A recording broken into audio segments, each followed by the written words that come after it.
जय हिंद, जय भारत साथियों। साथियों, आज एक और खास विषय पे वीडियो लेकर के आपके बीच में आए हैं। जैसे कि आपने टाइटल देख लिया होगा, लोग मुझसे पूछ रहे हैं, सर राजनीति में सबसे ज्यादा पैसा कहाँ खर्च होता है?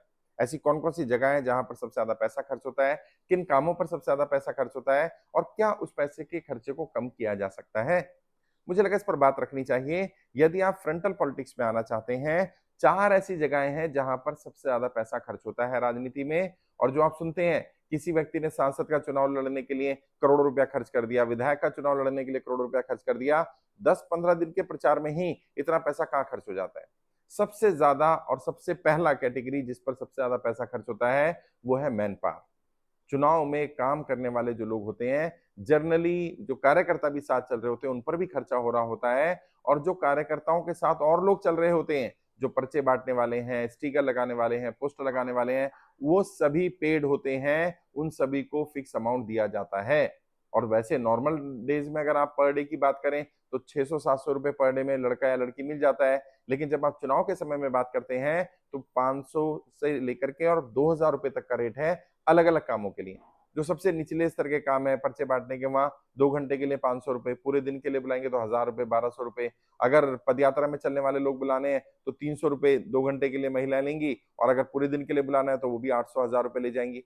जो सोशल मीडिया मैनेज कर रहे हैं, बैकएंड मैनेज कर रहे हैं, वो 1000 रुपए 2 घंटे के हिसाब से एवरेज में लेते हैं। और पूरे दिन के 2500, 3000, 4000 रुपए पर डे का बंदा पड़ता है। तो मैन पावर पे सबसे ज्यादा पैसा खर्च होता है। जो बैकएंड पर कॉल सेंटर चल रहा है, जो मैसेज शूट किए जा रहे हैं, जो टीम उसको मैनेज कर रही है, जो रिवर्ट कर रही है, रिप्लाई कर रही है, सबसे ज्यादा पैसा लगभग पूरे चुनाव का जो भी बजट होगा, 50% पैसा मैन पावर पर खर्च हो रहा है, लोगों पर खर्च हो रहा है। लोगों को मैनेज करने पर खर्च हो रहा है, लोगों को बुलाने पर खर्च हो रहा है। जो हम अलग अलग इवेंट करते हैं, अलग अलग कार्यक्रम करते हैं, उसमें जब लोग आते हैं, उनको खाने की व्यवस्था करनी है, उनके लिए ट्रेवलिंग की व्यवस्था करनी है, उसमें पैसा खर्च हो रहा है। तो सबसे ज्यादा पैसा खर्च हो रहा है मैन पावर के ऊपर, लोगों को लाने पर। और रैली अगर करनी है, बड़ी बड़ी रैली में कई बार 500-500 रुपए दे करके तो महिलाओं को, पुरुषों को, मजदूरों को लाया जाता है, क्योंकि उनकी दिहाड़ी होती है। साथ ही साथ उनको लाने के लिए गाड़ियां, बसें, ट्रेवल का भी पैसा देना पड़ता है, प्लस खाना भी देना पड़ता है, जो कि 150 रुपए से लेकर के 250 रुपए पर पर्सन के हिसाब से आता है। तो ऑन एन एवरेज देखें तो 1000 रुपया खर्चा है। मान लीजिए 1 लाख लोगों का अगर आपने कार्यक्रम किया, 1 लाख लोगों को बुलाया, 1000 रुपए के हिसाब से सोचिए 10 करोड़ रुपए लग जाएंगे अगर 1 लाख लोगों की रैली की है। और खर्चा हो जाता है। बड़े बड़े नेताओं की रैली में, जिसमें 1 लाख, 2 लाख, 5 लाख लोग आते हैं, वहां 20-20 करोड़, 25-25 करोड़ रुपए खर्च होते हैं, क्योंकि टेंट का, लाइट का, बाकी खर्चे अलग है। पहला खर्चा जो सबसे बड़ा है, मैन पावर के ऊपर होगा, लोगों के ऊपर होगा। दूसरा बड़ा खर्चा है एडवर्टीजमेंट के ऊपर। हर चीज पेड है। आपको लगता है जो अखबार में न्यूज आई है, जो यूट्यूबर दूसरे को प्रमोट कर रहे हैं, जो कार्यक्रम कर रहे हैं, जो अलग अलग जगह पर आपको प्रमोशन दिख रहा है, सब कुछ पेड है साहब। कोई भी व्यक्ति फ्री में किसी का प्रमोशन नहीं करता। चाहे वो यूट्यूबर हो, चाहे वो सोशल मीडिया इन्फ्लुएंसर हो, चाहे वो मेन स्ट्रीम मीडिया हो, चाहे प्रिंट मीडिया हो, इलेक्ट्रॉनिक मीडिया हो, हर जगह पैसा चलता है।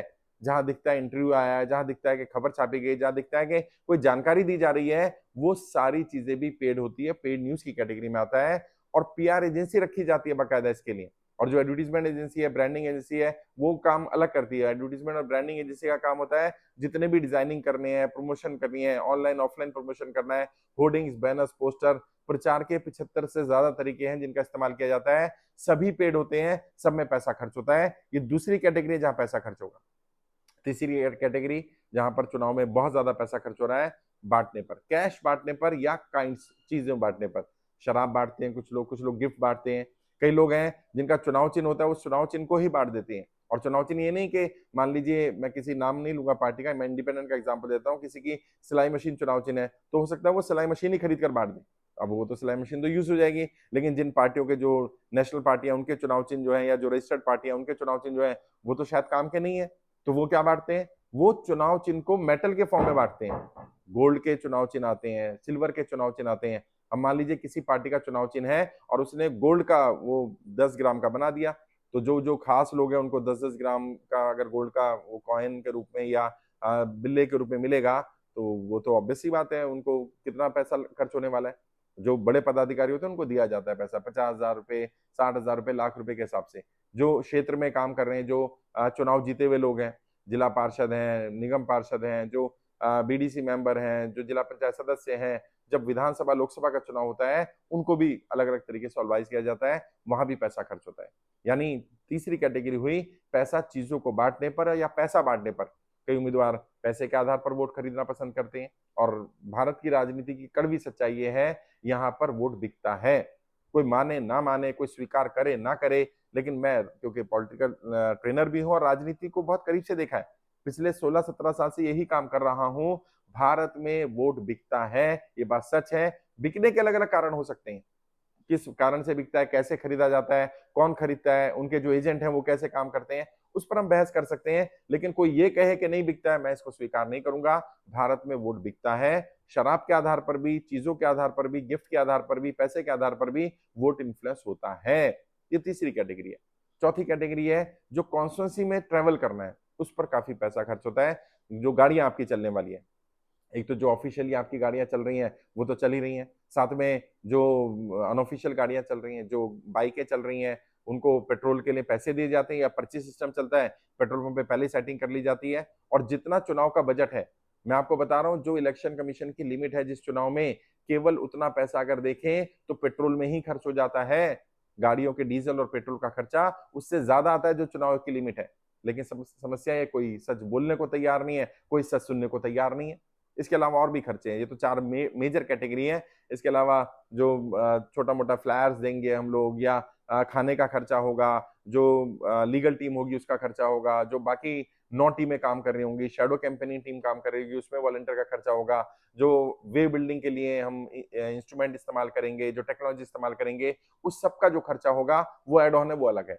तो मोटा मोटी तौर पर मैंने बताने की कोशिश की सबसे ज्यादा पैसा चुनाव में कहाँ खर्च हो रहा है, और ये सच्चाई है। इसको कोई आपको नहीं बताएगा, कोई ये सच्चाई किसी को नहीं बताना चाहता कि पर्दे के पीछे क्या चल रहा है। वही है, करते समय बोलता कोई नहीं है, पता सबको है, बताएगा कोई नहीं, बात कोई नहीं करेगा। क्योंकि अगर आपको पता चल जाएगी, आप सीख जाएंगे, तो शायद आप उनसे बेहतर कर पाए, उन्हें हरा पाए। तभी लगता है कि जीत कोई और रहा है, जीत कोई और जाता है, क्योंकि वो इन चारों कैटेगरी में अलग अलग तरह से सिस्टमेटिक तरीके से बहुत ज्यादा पैसा खर्च कर रहे हैं, बहुत ज्यादा संसाधनों का इस्तेमाल कर रहे हैं।